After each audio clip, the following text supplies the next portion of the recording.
she makes a good point. I think as our discussion goes forward, maybe we gotta maybe focus on more of what 8th graders can grasp onto and make meaningful to them.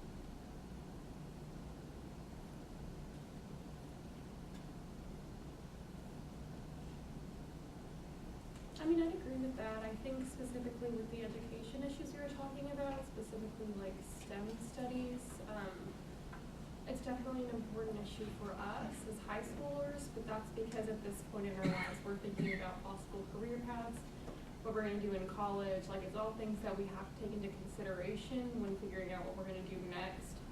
But for 8th graders, like, they're gonna have to go through high school, and I mean, I know House Bill 5 requires that they pick, Endorsement. yeah, an endorsement, but like it doesn't really matter in the end because they're all going to be just taking the same classes.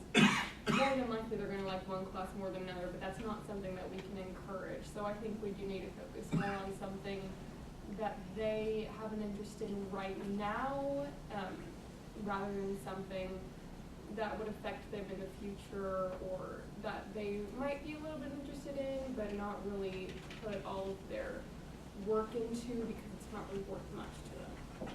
And also, if we're talking about youth issues and like getting youth engaged, then maybe like having issues that they're specifically interested in, as opposed to us, is going to draw attention to exactly what I was going to talk about in that conversation, is that we have our issues that we grow out of, but they never get fixed.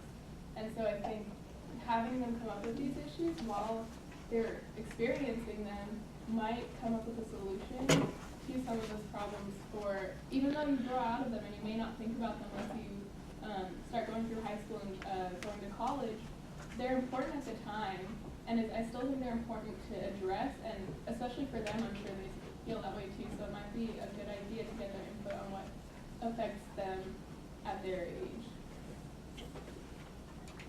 I think just as far as the animal cruelty thing, just thinking about it, and obviously all of the young people in here has, how many anti-bullying things have you guys said? At least 2, 3, 4, 5, half a dozen, right? Well, what is the thing that prevents bullying? Having understanding and compassion for the person sitting next to you, right? The animal cruelty thing, in a weird way, kind of dovetails into that, because when people are taught to treat something outside themselves with caring, compassion, hey, this is your responsibility, treat it nicely. It's depending on you. That I would say engenders a sense of compassion in young people. Therefore, I mean, it kind of extends out. Yes, the issue could be something like animal cruelty, something that focuses on that kind of education. But the benefit that is derived from that has the potential to be much greater, and that you are teaching a life lesson and the value of compassion and understanding, maybe not in a very formalized kind of, look, you've got to be nice to each other. Look, guys, be nice, say nice things, don't be overly critical. In the anti-bullying things, you guys hear that all the time, right? Hey, be nice to each other, guys. Well, what does that mean? What does that mean? You know, if you were to ask these young people who sit through these things, they'd say, oh, I don't know. Well, what does it mean, have compassion? Well, don't know. But if you put it in terms like, hey, you know, be responsible, take some ownership of the environment in your school, or take, you know, if you're responsible for this little critter that you got for your birthday or Christmas, or, you know, whatever, what have you, you decide to adopt, it's a way to kind of segue into that idea of compassion and engagement with the person sitting next to you. Well, and I think that being said, I think all of the issues that we came up with today are complex, but I don't think that they are too like incomprehensible for 8th graders. I think it's just a matter of us being able to like make it something that's interesting, relatable, something that they can kind of just become invested in. Like, we need to come up with a way to put it to them that makes it something that's important to them. Sure. Yeah, I know last year we went in really hot with like all these like great education ideas because we're really passionate about education. But I definitely found, especially in our conversations, like in our breakout sessions we had last year, the students just weren't really interested in it and weren't really interested in the people leaving and not coming back. And while it's an issue, we can't force them to fix something that they don't care about. So I think having just another like section of ideas could also be helpful, just to get them interested, find something that they really want to work on. Around graduation rates, because that's sort of related to so many of the other things, is there value to have them brainstorm and come up with ideas to let us know, how do we increase graduation rates in our schools? Because the adults and the administrators are, and the business community is spending a lot of time on it. I don't know that we've ever asked students, what would keep you in school or what are the barriers for increasing graduation rates. 8th graders probably aren't spending very much time thinking about it, but it would be, and maybe you don't spend a lot of time on it in the day, but it'd be interesting to see what their perspectives were, their ideas were. And that's something we could definitely implement, I think, in our breakout sessions especially, is just have those conversations and like get those ideas and share those. I think the whole thing with dealing with graduation rates is also really crucial for the border region because, yeah, it occurs elsewhere in the nation, but we see that a lot here in El Paso, like we were talking about just family values and the story about the one boy who was expected to just return back home and go straight into working for his family. Regardless of if we go down the one of the 5 things or however many it was that we discussed in the middle, or Sheridan's idea of recycling or the animal abuse, something like that, I think we need to make sure that it's something that is more specific to this region, because a lot of, especially at least some of the things in the middle, like, yeah, they are semi-specific to the region, but they aren't, I think, as specific as we need to get, because this event is BORDERiZE. Like, it has to be with the border. It needs to be something that is truly significant in the border, but has not been addressed to its fullest extent. Well, I mean, at the very least, your recycling system is absolutely asinine. Yeah. That might involve having to move someplace else to know it, but it is complete crap. And I mean, so there might be some education to let them know that El Paso has a recycling system is just deplorable compared to nationwide, but it is very much a border issue because it's happening here and not elsewhere. So I think that's identifying border issues is difficult, and for someone who teaches on the border and teaches students who are crossing the border, there's not a lot that national politics doesn't touch the border. And so when we talk about border-specific issues, that's usually not the case. There are some clearly border-specific issues, but when you talk about broader things, there are broader issues that have different twinges on the border and that have different aspects that affect policy differently because of the border. Think of healthcare and how we talk about it on the border. It's different. If you have the ability to cross the border to buy medication, you're not buying it in the United States. That's a healthcare issue that doesn't happen in Kansas. It's a border issue, but it's still healthcare more generally. And it's an issue that has a different tinge because of where we live. So if we can think of things in that way, so it can still be a policy issue that has broader appeal, but has different aspects that make El Paso different. That being said, do you think, and this is kind of more relevant to the actual BORDERiZE project day, but do you think it's important that we help the 8th graders identify those aspects that are kind of contributing to the problems? I think there has to be a little bit of education involved in the day, but by the same token, as I see the goal of BORDERiZE, it's to teach them the policy process, not to teach them the issues. It's for them to have the tool to identify a policy and carry it through to a solution. And that's what I see the event to be about, not so much here, let's all identify policy areas. Because that's a tool that goes beyond learning about any specific policy. But there has to be some sort of educational about the policies as well, especially if we do a bad job of choosing and they don't end up liking them. We have to be able to hook them in about why they're important. So certainly we should probably choose policies they're automatically interested in, since that's the mechanism by which you're actually going to teach them, which is the process of, conceptualization to action plan to implementation. Once they identify the policies that they want to go with, then we have to start looking for experts in these policies, and then we start bringing them in on Saturday where these kids can be introduced to them, and then they have to do further research themselves. I think the word policy is a very strange word that we're using.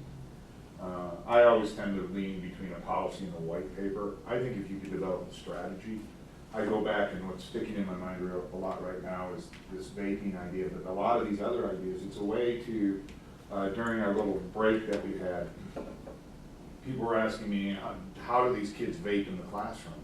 Well, a lot of teachers don't know what vaping is. Man, the first time I saw vaping, I walked up to the kid and I said, why are you sucking on a flash drive?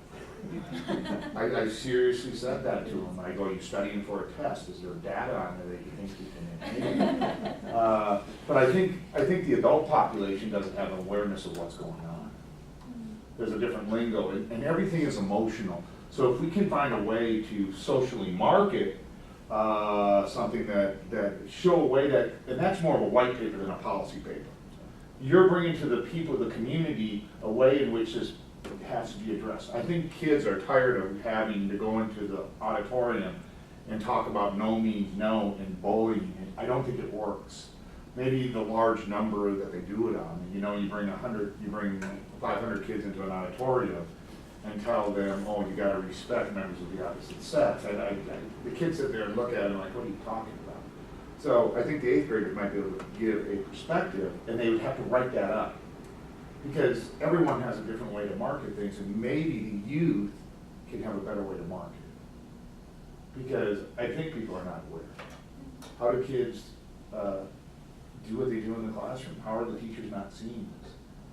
Is it the teachers that are just ignoring it and they find other battles that they want to wage more than waging battles of that every time they teach? So I think the group has to explain, once this policy's out, they got to explain what they expect of these kids. They have to be very clear what they want to get out of it. I'm not so concerned, and I talked to other people, I'm not so concerned that the topic is too deep for the kids. The passion has to come from us to say, hey, this is a valuable deal. People are going to listen to your solution.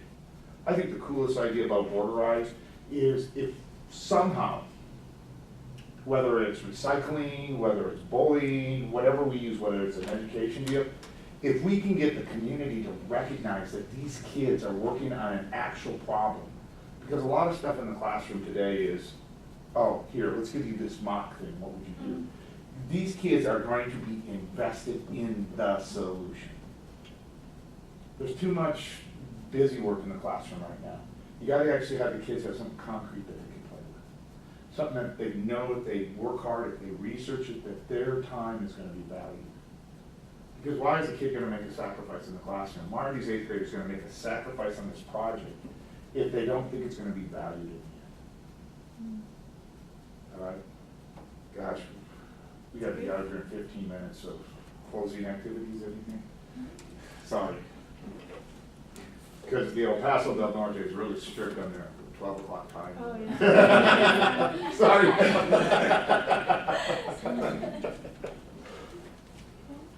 Any other ideas, guys? What if we take just a moment and a closing remark that we have this 15 minutes, each person can go around, just what did you take from today? And what vision do you see moving forward, the next step? Does that sound okay? What is the next step? The next step, you make the suggestion of, I think okay, so what is your next Is step? the final product that the 8th graders are getting decided this morning, or is this still a discussion? Close. I mean, this is Cool. a discussion for us. Like, we're definitely going to take all these ideas into consideration that you guys have helped us develop. But we have to be able to generate and market it for the 8th graders. But we're certainly going to use these ideas that we've all decided were valuable ideas to present to them when we begin our BORDERiZE process. Which eighth graders, just a certain school district or all of them? Well, we try to reach out to as many as we can. A lot of the times they're not interested, but last year we had a middle school from Juarez, and we had like Lincoln, St. Mark's, we had one from Las Cruces, right? Yeah. Generally, we try to go for like Las Cruces or like some Mexican schools, and then a few schools from Juarez, and then schools from throughout El Paso. We did have, I mean, obviously through our connections, we were better able to get schools from the west side, but we always try to branch out so that it's more of like a regional conversation that we can get. We had someone from Anthony last year. Yeah. Oh, yeah. Interestingly enough, the west side schools we have the most connection with were the least willing to participate. So the ones that you would never expect to be super excited about this were, and they did a really good job. And so I think we're gonna try to reach out to more of those schools.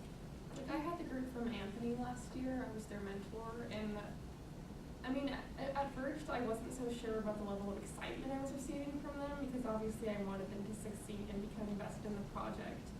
But after the first roundtable discussion that we had about what they were interested in, I honestly think, just based on my judgment of looking at the other groups, they were so excited to participate in this, and I don't think they'd ever been given an opportunity to participate in something that could possibly make a difference in the community, and I think that was a really valuable experience for them, because I know they put a lot of time into it. What did you want them to do? I So, think we yeah, should just go around. Yeah, let's go around, Start with- closing remark, and where you see what should we take into consideration moving forward.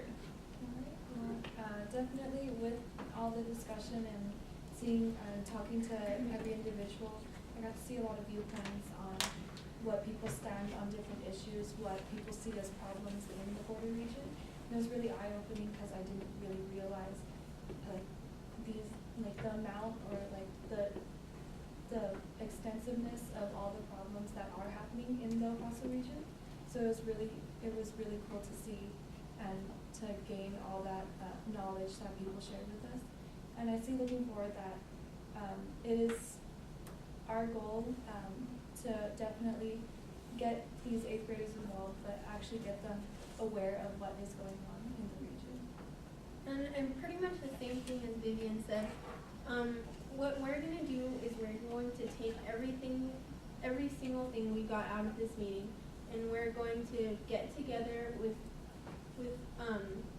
we fill in the blank, the rest of the people who can't be here, and we're going to tell them everything possibly that we learned today. And this is going to help us give more options to the 8th graders. We were thinking about giving them a couple, like workforce and education, those types of things. And this whole meeting has just made BORDERiZE and our process to get BORDERiZE to be more efficient and effective. It just made it 100 times better. So thank you all for giving your time. I appreciate it. Well, it's obviously true that middle schoolers have large, basically, limits on what they can achieve. I think it is worth noting that last year, the group I mentored, the first thing that they wanted to work with was education. And that was their main focus. They were really drawn to doing something involving education. And they really did struggle with actually making a tangible product that involved education. However, I don't think we should put a limit on what we expect them to be able to do, because each group will be drawn to different things. And I learned from experience that they were inclined to tackle large problems in education and their communities. So we shouldn't rule out giving them something pretty challenging, I think. One of the things that I was really excited to hear was just all the different nuances and like just different variations on a similar problem, which I think will be great going into, trying to help these middle schoolers, because even if we view it one way, they'll come up with their own version that's, we might not even consider, that they'll view as so much easier to implement. So I think that I guess, our fear of, you know, them not being able to comprehend, this definitely put me a little more at ease, because I feel, you know, there's so many different, you know, possible ideas to go with a problem that I think, you know, we'll get a unique and, you know, decent idea from these middle schools that will definitely help the organization, the whole BORDERiZE.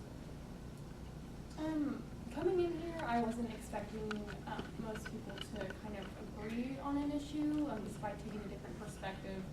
I think a lot of the things presented here were very similar in their origin, and I think that's very helpful for us in deciding what to propose to the middle schoolers, because having read through that stack of papers that you guys have written for us, I realized that, I mean, education, there were probably like 5 of them, but each of them was different, providing a different perspective we could take and perhaps a different approach we could present to the middle schoolers, which is good because obviously we don't want them all to tackle the same exact problem.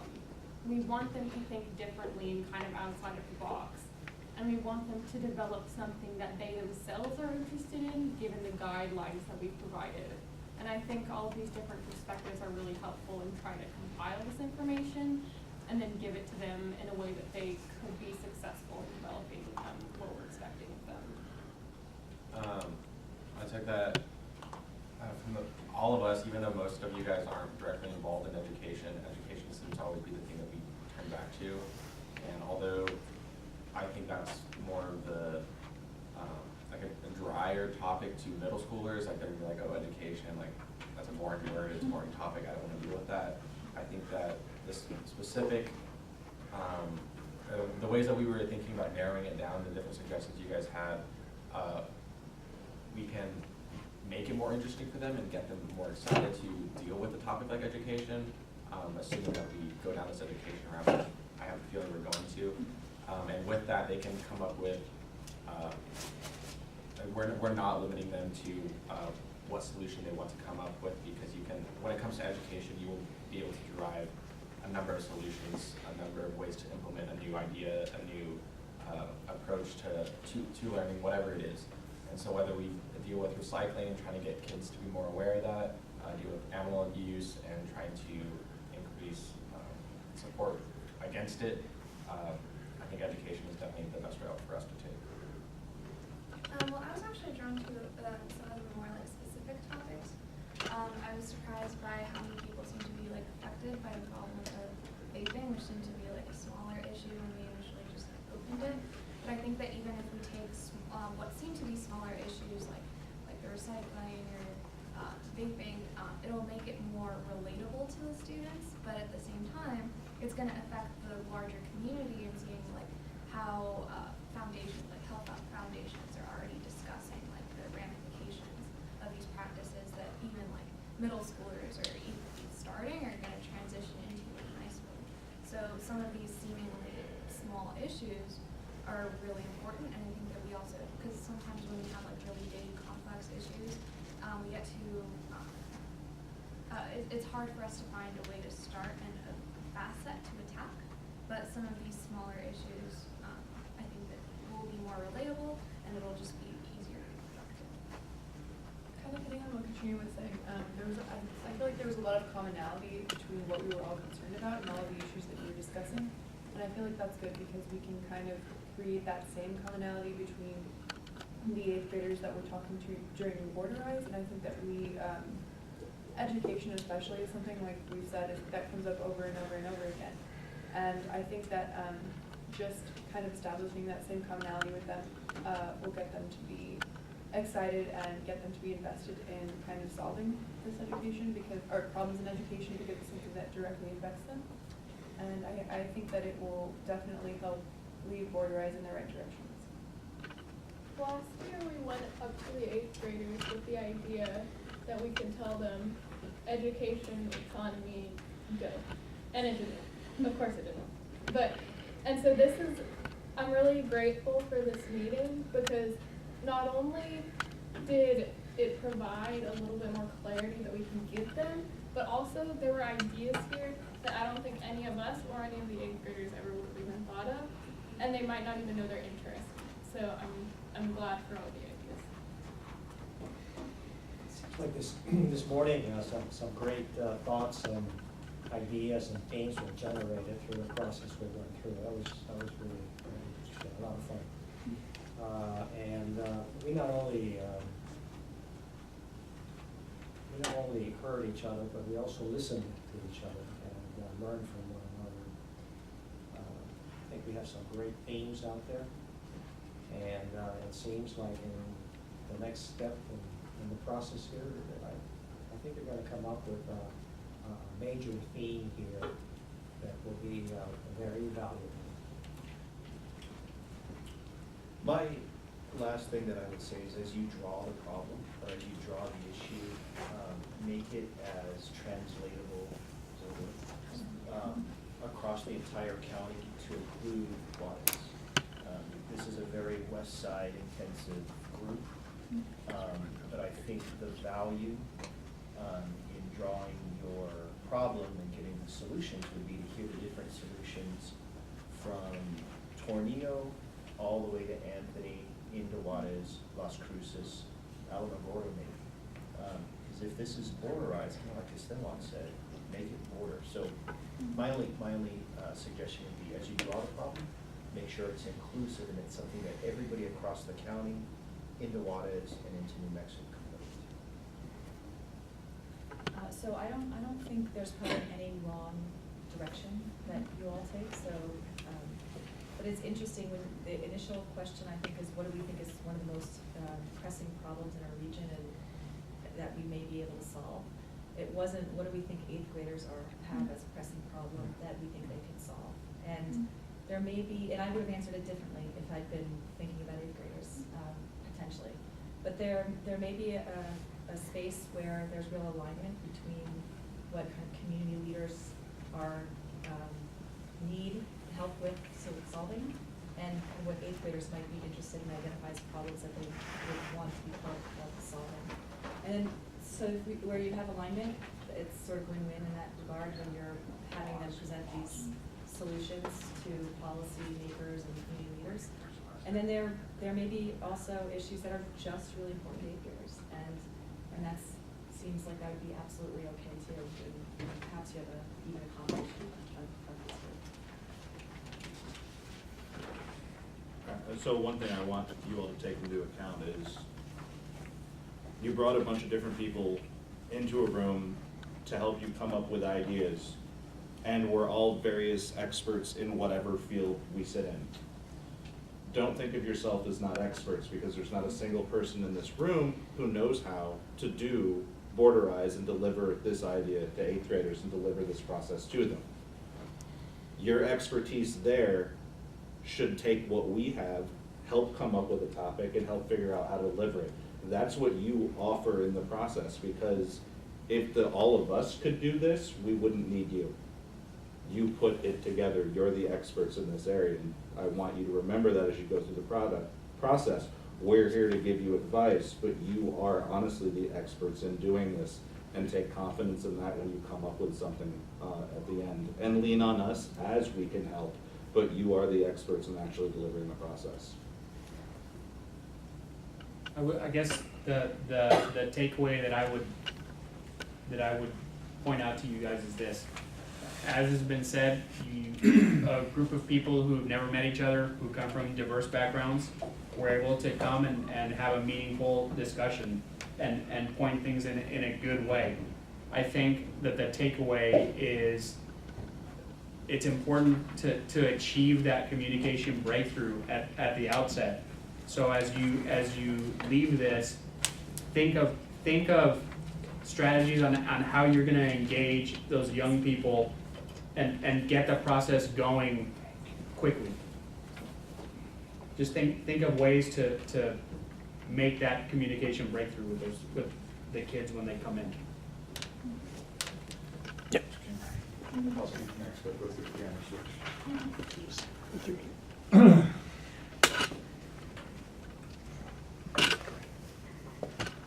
Not that I'm not concerned about being on camera, but I'm sure you are.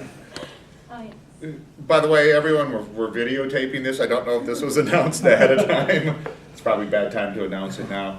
Since we started the round robin of closing statements, I started focusing in on each and every person. The statement that you gave, sir, is a great soundbite for two purposes: get the kids excited about learning, and going out to businesses in the area and saying, hey, can you donate to this project? Because one of the hardest things we have to do is go out and get money for a project like this. And it's tough, but the kids are excellent at it. And they learn a lot. There's so much they can learn. Just 2 comments, maybe 3 comments. First of all, I want to thank all of the adults, I'll just call them adult experts, for showing up today. It gives a lot of credibility to what the students are doing. By showing up, and I understand that people have conflicts and it's a Saturday. If you work every day of the week, gosh, you need that break on a Saturday. To give time on a Saturday is a tremendous sacrifice. By the sacrifice that each and every one of the adults made by coming here today, gave value to the students that what they're doing is the right thing to be doing. All right? There is an apathetical problem in this town, and the youth have to solve it. I hope I'm not the oldest one here. I know I'm not the oldest one here, but it's past my time to solve the problem. All right? It's the youth that has to solve the problem. A comment that Ms. Yellen made about she might have looked at it differently if she really took into account that they were 8th graders involved. I'm glad we didn't look at it in terms of 8th graders. If what this organization is trying to do is to empower the youth to handle actual problems productively, you don't minimize it to the grade level. Encourage the grade level to challenge themselves to get to a higher level. So I wanted to make that comment. And the last thing I wanted to do is I wanted to acknowledge the energy in the class, in the classroom. The energy in this room today. It's amazing.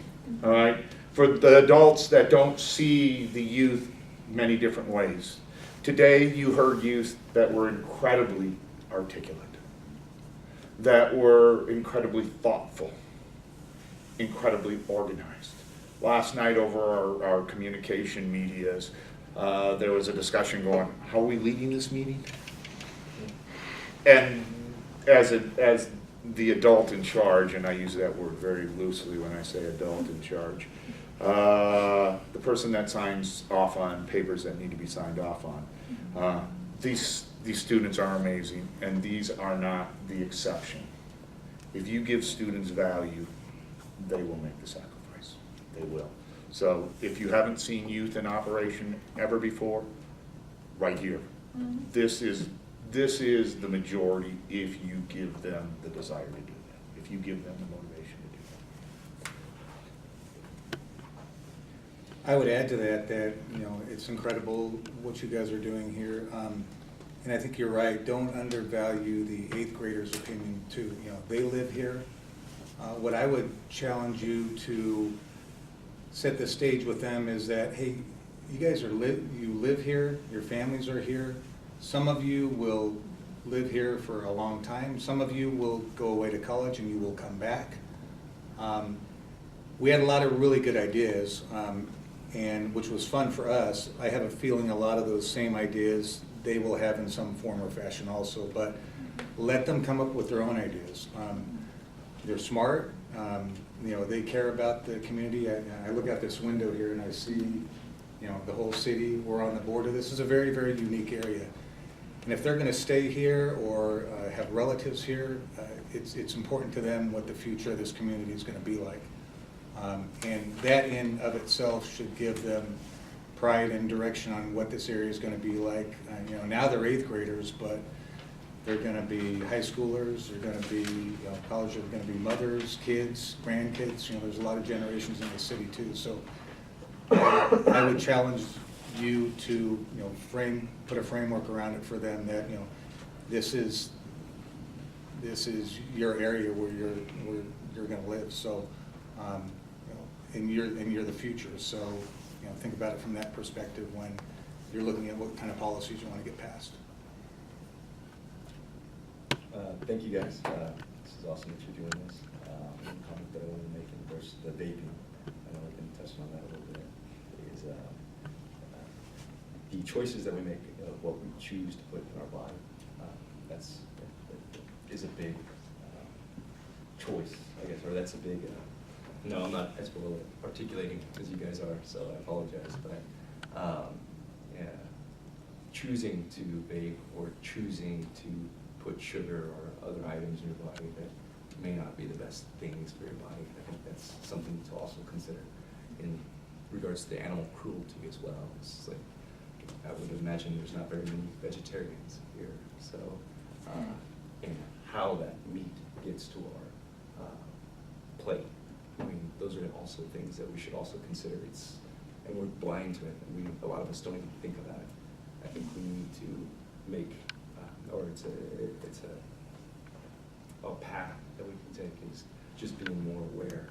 Because if we were all more aware, then we would make better choices of what we're choosing to put in the body. Because we'd be constantly thinking about it.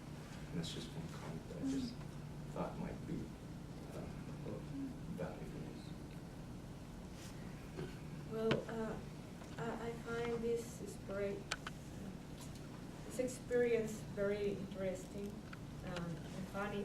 And I hope you find the experience to go with the 8th graders funny also. If you get fun, they will get fun and will find their real problems. And they will involve themselves really, really deep. If you give them the chance to get involved, you will be surprised. Well, I want to first thank you for opening up this chance.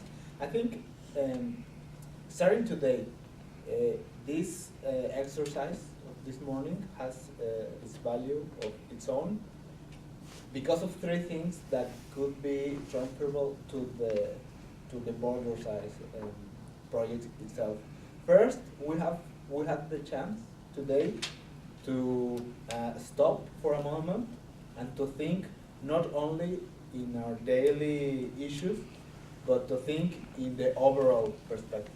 So you made us to have a break and think about the regional and community issues. That is a first point. The second point is to phrase it, because one thing is to be aware of the issues, and other different thing is to construct a problem, because problems are not an objective thing, are socially constructed. So when we have to write down the problem, we go through a different process, and then when we have we have the chance to listen and to read to some others' perspectives and problem constructions, that is another process very valuable to understand and to get others' perspectives. And I think even when not every group of 8th graders would come with a feasible and complete policy proposal, the steps they are going to be experiencing will have not only outcomes for their personal and development as a group, but every outcome that you could get, even though it's not a formal policy as itself, you could have and extract valuable information and perspectives and insights and even fears from them.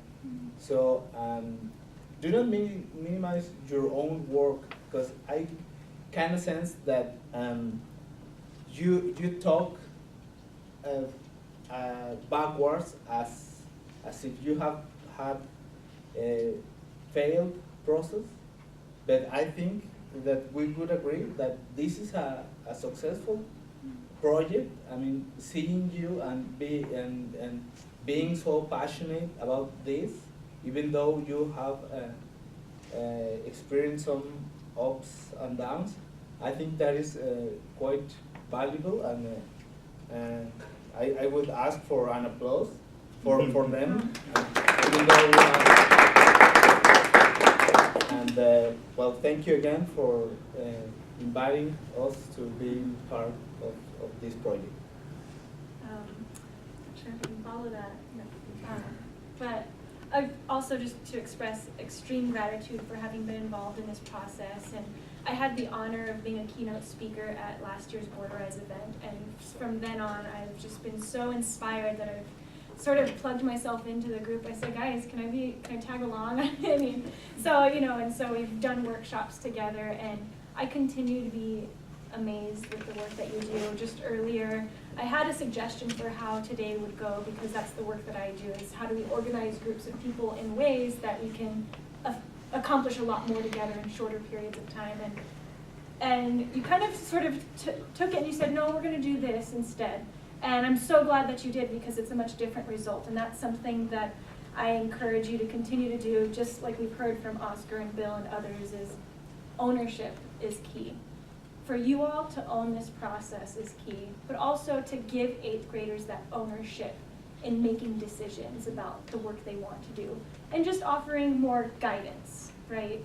We're here as guidance. This is what we've learned from experts in our community, but here's the guidance we offer you. And so just ownership is key. And thank you. In a lot of ways, people will listen to you more than they will to folks like me sometimes, because you never know the motivation of adults sometimes after a period of time.